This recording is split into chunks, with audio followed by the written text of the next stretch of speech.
बिलावल पे बिला वजह वो कह रहे हैं हीरो बन जाते हुकूमत से निकल के, हुजूर इजाज़त ही नहीं थी निकलने की, कैसे निकल जाते बेचारे। मियाँ साहब मेरे कायदे मोहतरम जब लंदन से चले थे तो वो इन सारे कैरेक्टर्स को माफ़ करके चले थे। फिर वो जब यहाँ पहुँच गए, जब उन्होंने देखा ज़मीनी हक़ाइक़ देखे, उन्होंने कहा कि ये इस बयानी के साथ तो आगे नहीं बढ़ा जा सकता। उसके बाद फिर थोड़ा थोड़ा उन्होंने जज्बात डालने शुरू किए अपने बयानी में, कुछ नाम लेने शुरू किए। असल नाम वो आज भी नहीं लेते, क्योंकि कुछ लोग कहते हैं कि नाम भी वो जो ले रहे हैं इजाज़त से ले रहे हैं, तो गालिबन उस नाम को लेने की इजाज़त नहीं है, इसलिए वो नहीं ले पा रहे। फिर एक और भी रीज़न है, ज़ाहिर है वो मेन तो आज उन्होंने कहा कि राइस शरीफ और बाजवा साहब के खिलाफ मैंने क्या साजिश की थी। बाजवा साहब ही जिम्मेदार थे आपकी गवर्नमेंट को भिजवाने के, लेकिन चूंकि डील भी आपने बाजवा साहब से की, इसलिए इतना तो बनता है कि उनके खिलाफ आप बात ना करें। वो तो मेरी समझ में आती है, बिल्कुल ठीक है। बाकी बातें वो ज़ाहिर है इलेक्शन में जब ये निकलेंगे अपने इनके कैंडिडेट्स जब हलकों में जाएंगे वोट मांगने, उस वक्त हम सिचुएशन देखेंगे कि क्या बनेगी। वैसे तो जहाँ तक जलसों की बात है, यकीन करें दुआ, आजकल बेरोजगार दुआएं दे रहे हैं ये पॉलिटिशियंस को। वो ऐसी दिहाड़ियाँ लग जाती हैं, आराम से रोटी छोटी भी मिल जाती है, किराया भी नहीं खर्च करना पड़ता, उसके बाद पैसे भी मिल जाते हैं और वो उनकी बयाशी हुई है।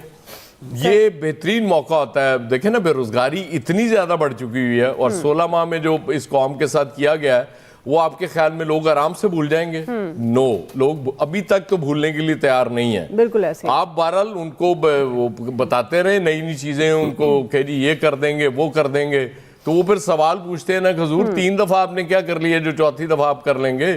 वो महंगाई मिटाएं कायद के संग, महंगाई की कायद ने, छोटे कायद ने महंगाई की और बड़ा कायद आके महंगाई छोटे बड़े में फर्क तो है ना, मुका देगा। मतलब ये कैसे पॉसिबल है? और फिर जरदारी साहब भी आपको पता ना बहुत बड़े खिलाड़ी हैं। उन्होंने क्या कहा? उन्होंने कहा कि अभी तो पता ही नहीं कि मैंने प्राइम मिनिस्टर बनना है या बिलावल ने बनना है। और वैसे आपको बताऊं, बिलावल का गुजरांवाला का जलसा अच्छा था। अब मुझे नहीं पता कितने बेरोजगार उससे मुस्तफीद हुए, लेकिन जलसा लेकिन गल मुक गई ना कि मतलब ये सारे खाने पीने के लिए दो फिक्रे कहने हैं, दो फिक्रे चलें, दो फिक्रे जी आमिर साहब।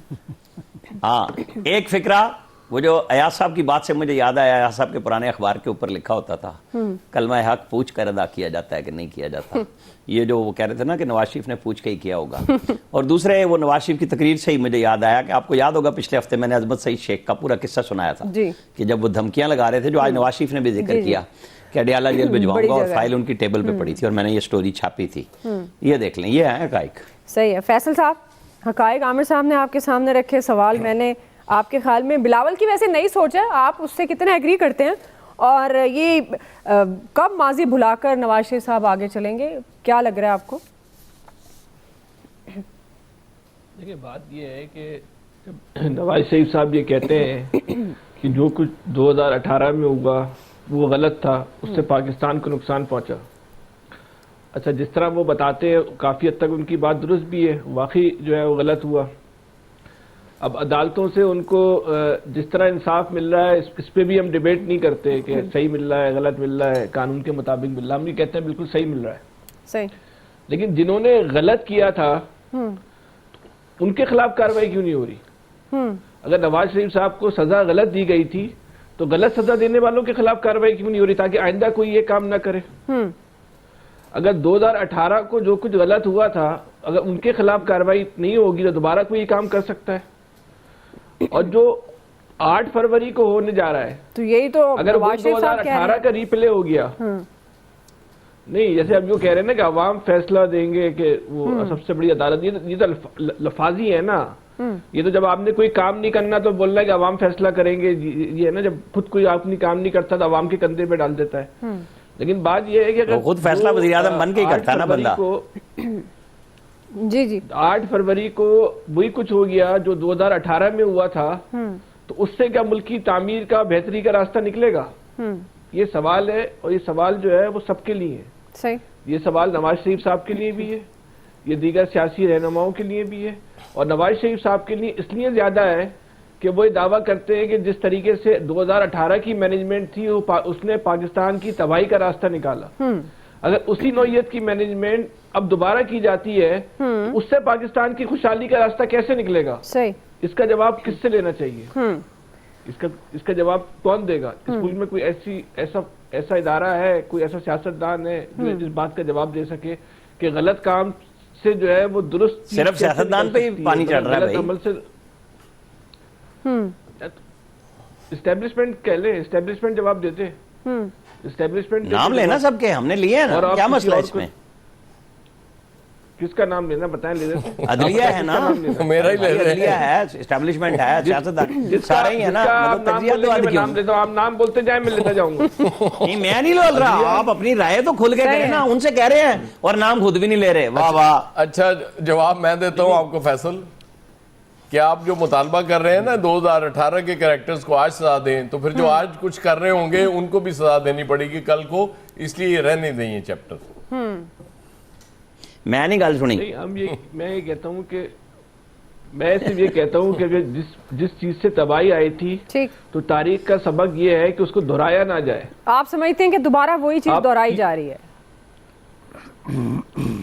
نہیں میں تو کہہ رہا ہوں نہ دہرائی جائے، اللہ کرے نہ دہرائی جائے۔ ابھی 8 فروری نہیں آئی نا، دعا بسانے کی کوشش کر رہے ہیں۔ سیدھی آؤ نا یار۔ یہ تو عامر صاحب خود، یہ عامر صاحب تو خود اپنے منہ سے کہتے ہیں غلط کام کو غلط طریقے سے ختم کیا جائے گا، یہ تو 10 دفعہ ٹی وی پہ بیٹھ کے بول چکے ہیں، اس میں کون سا مسئلہ ہے؟ صحیح ہے، مطلب یہ میں نے کہا ہے غلط کام کو درست طریقے سے اس کو ختم کرنے کے لیے غلط طریقہ اختیار کیا جائے گا۔ عدالتوں نے غلط کیا تھا، عدالتوں نے درست کیا ہے، کسی نے آرڈر کے تحت نہیں درست کیا۔ فیصل صاحب احتساب عدالت نے سزا دی، ہائی کورٹ نے بری کر دیا۔ فیصل صاحب نہیں اسی طریقے سے نا، جہاں سے اس وقت میسج آیا وہیں سے ابھی میسج آئے نا، وہی کچھ ہو رہا ہے۔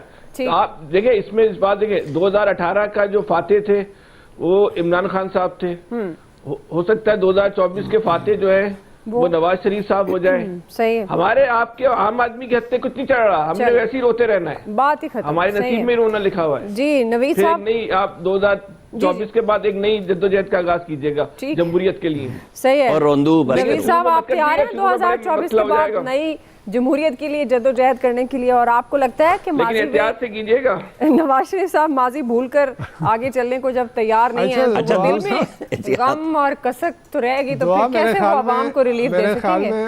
جی جی آپ نے جو کہا کہ نواز شریف صاحب جو ہے وہ کیوں ماضی میں الجھے ہوئے ہیں، کیوں ماضی کے قیدی بنے ہوئے ہیں، تو نواز شریف صاحب کے پاس ہے کیا؟ سب سے پہلے تو یہ دیکھا جائے نا کس بیسس پہ وہ الیکشن لڑیں گے، کس بیسس پہ وہ ووٹرز کے پاس جائیں گے۔ انہی کی جو پی ڈی ایم کی گورنمنٹ جن میں ان کے بھائی جو تھے وہ پرائم منسٹر تھے، اور انہی کے پارٹی کے جو چیدہ لوگ ہیں وہ وزارتوں میں بیٹھے ہوئے تھے، ان کی کیا کارکردگی رہی؟ یعنی ملک کو ڈیفالٹ کے دھانے پہ لے گئے۔ پاکستان میں جو ریکارڈ جو ہے مہنگائی ہوئی، یعنی کبھی انپریسیڈنٹڈ تھی یہ جو کچھ ہوا، تو یہ اس معاشی کارکردگی کے ساتھ یعنی وہ اس کی بات نہیں کر رہے۔